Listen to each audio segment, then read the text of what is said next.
Hi hello नमस्कार मैत्रिणींनो. तर आपण गावरान चटपटीत भेंडीची रेसिपी आज बघणार आहोत. त्यासाठी इथे लसूण थोडासा टेचून घ्या. त्यानंतर आपला शेंगदाण्याचा कूट घ्या बारीक असा.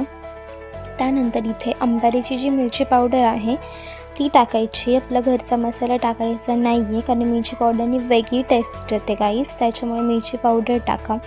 त्यानंतर धनापूड टाका. आता जेवढी लागेल, आता काहींना जास्त प्रमाणात आवडते बट अशी जास्त प्रमाणात नसते टाकायची, थोडीच टाका.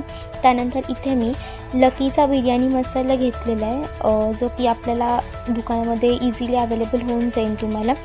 तोच टाका, कारण की त्याने खूप छान टेस्ट येते गाईज भेंडीला. त्यानंतर चवीपुरतं मीठ ॲड करा. त्यानंतर हळद मॅन्डेटरी आहे, कारण हळदीचा रंग हा यायला पाहिजे भेंडीला. आणि आपला घरातला मसाला त्यानंतर टाका.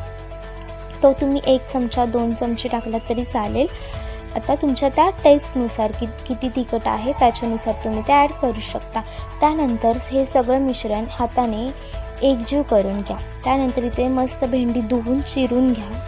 बारीक बारीक चिरा, जेणेकरून त्याच्यामध्ये छान मसाला पेरला जातो. त्यानंतर इथे तेलामध्ये जिरी मोहरे टाकून त्यानंतर आपण जे मिश्रण केलेलं आहे वाटणाचं ते टाकून घ्या. त्यानंतर चांगलं खरपूस परतून घ्यायचं मंद आचेवरती.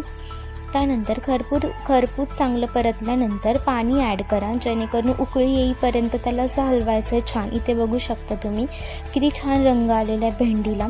त्यानंतर असे मस्त वरती कोथिंबीर टाकून तुम्ही खायला घेऊ शकता. लाईक करा,